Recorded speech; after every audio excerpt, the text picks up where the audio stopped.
ಗುರುಭ್ಯೋ ನಮಃ. ಅರ್ಕಮಹಾಗಣಾಧಿಪತಿಯೇ ನಮಃ. ಆತ್ಮಗುರುವೇ ನಮಃ.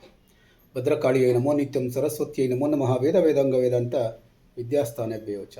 ಎಲ್ಲ ಜ್ಯೋತಿಷ ಅಭಿಮಾನಿಗಳಿಗೆ ಈ ದಿನದ ಪ್ರಣಾಮಗಳು.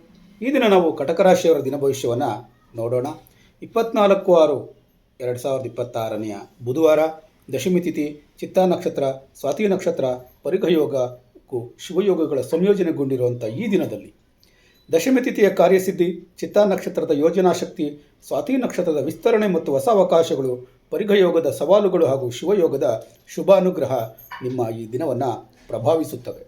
ಇಂದು ಭಾವನೆ ಮತ್ತು ವಿವೇಕದ ನಡುವೆ ಸಮತೋಲನವನ್ನು ಕಾಪಾಡಿಕೊಂಡರೆ ಉತ್ತಮ ಫಲಗಳನ್ನು ಪಡೆಯಬಹುದು.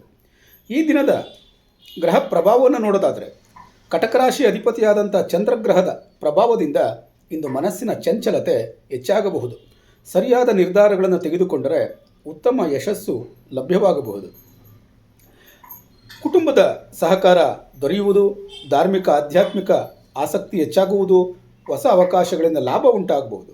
ಆದರೆ ಮುಖ್ಯವಾದಂಥ ಒಂದು ಸೂಚನೆಯನ್ನು ಕೊಡೋದಾದರೆ, ಈ ದಿನ ಭಾವನೆಗಳ ಆಧಾರದ ಮೇಲೆ ಅಲ್ಲ, ವಿವೇಕದ ಆಧಾರದ ಮೇಲೆ ನಿರ್ಧಾರವನ್ನು ತೆಗೆದುಕೊಂಡರೆ ಶುಭ ಫಲ ಲಭ್ಯವಾಗ್ತದೆ. ದಶಮಿ ತಿಥಿಯ ಪ್ರಭಾವ ಇರೋದರಿಂದ ಕಾರ್ಯಸಿದ್ಧಿ ಮತ್ತು ವಿಜಯ ಪ್ರಾಪ್ತಿಯಾಗ್ತದೆ. ಉದ್ಯೋಗದಲ್ಲಿ ಪ್ರಗತಿಯನ್ನು ಕಾಣ್ತೀರಿ. ಗೌರವ ಮತ್ತು ಪ್ರತಿಷ್ಠೆ ಹೆಚ್ಚಾಗುತ್ತದೆ.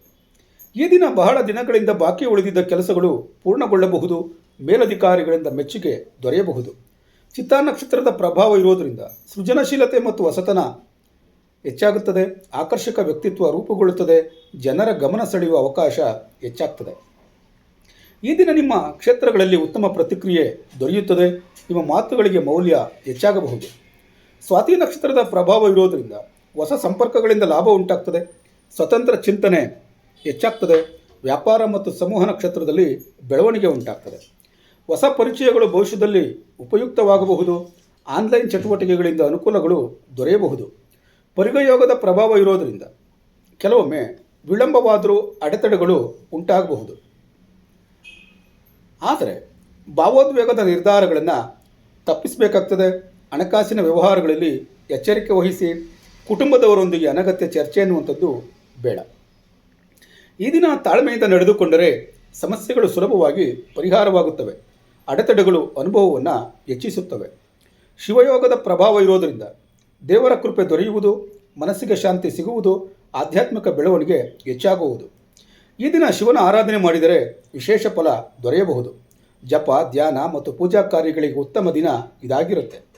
ಉದ್ಯೋಗದ ಫಲವನ್ನು ನೋಡೋದಾದರೆ, ಉದ್ಯೋಗದಲ್ಲಿ ಪ್ರಗತಿಯನ್ನು ಕಾಣ್ತೀರಿ. ಮೇಲಧಿಕಾರಿಗಳ ಮೆಚ್ಚುಗೆಯನ್ನು ಪಡ್ಕೊಳ್ತೀರಿ.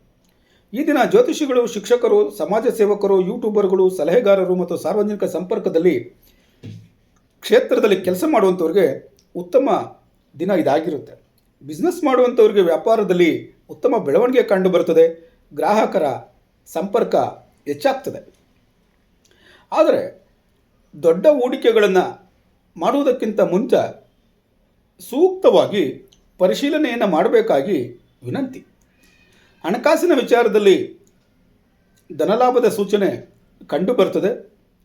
ಅನಗತ್ಯ ಖರ್ಚು ವೆಚ್ಚಗಳನ್ನು ನಿಯಂತ್ರಿಸಬೇಕು.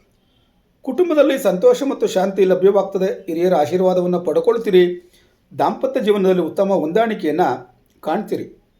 ಆರೋಗ್ಯವನ್ನು ಗಮನಿಸೋದಾದರೆ, ಜೀರ್ಣಕ್ರಿಯೆ ಸಮಸ್ಯೆಗಳು, ಮಾನಸಿಕ ಒತ್ತಡಗಳು, ನಿದ್ರೆಯಲ್ಲಿ ವ್ಯತ್ಯಾಸ ಉಂಟಾಗುವಂಥದ್ದು ಆಗ್ತಾ ಇರುತ್ತೆ. ಯಾರು ಚಂದ್ರಧ್ಯಾನ, ಪ್ರಾಣಾಯಾಮ ಮತ್ತು ಧ್ಯಾನಾಭ್ಯಾಸಗಳನ್ನು ಮಾಡ್ತಾ ಇರ್ತೀರಿ ಅವರಿಗೆ ಈ ದಿನ ಉತ್ತಮ ಫಲ ಲಭ್ಯವಾಗ್ತದೆ ಎನ್ನುವಂಥದ್ದನ್ನು ತಿಳ್ಕೊಂಡಿರಿ. ಪರಿಹಾರಕ್ಕಾಗಿ ಈ ದಿನ ವಿಷ್ಣುದೇವರ ಪ್ರಾರ್ಥನೆಯನ್ನು ಮಾಡಿ. ಕೊನೆಗೊಂದು ಕಿವಿ ಮಾತು. ಈ ದಶಮಿ ತಿಥಿಯ ಕಾರ್ಯಸಿದ್ಧಿ, ಸ್ವಾತಿ ನಕ್ಷತ್ರದ ಬೆಳವಣಿಗೆ ಮತ್ತು ಶಿವಯೋಗದ ಅನುಗ್ರಹದಿಂದ ಇಂದು ಕಟಕ ರಾಶಿಯವರಿಗೆ ಪ್ರಗತಿ, ಕುಟುಂಬದ ಸಂತೋಷ ಮತ್ತು ಆರ್ಥಿಕ ಅನುಕೂಲ ದೊರೆಯುವ ದಿನ ಇದಾಗಿರುತ್ತೆ.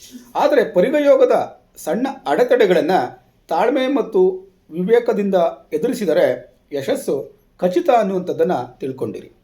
ಈ ದಿನ ಭವಿಷ್ಯ ನಿಮಗೆ ಉಪಯೋಗವಾಗಿದ್ದರೆ ತಪ್ಪದೆ ಚಾನಲನ್ನು ಸಬ್ಸ್ಕ್ರೈಬ್ ಮಾಡಿಕೊಳ್ಳಿ. ನಾಳೆಯ ದಿನ ಭವಿಷ್ಯಕ್ಕಾಗಿ ಮತ್ತೆ ಭೇಟಿಯಾಗೋಣ.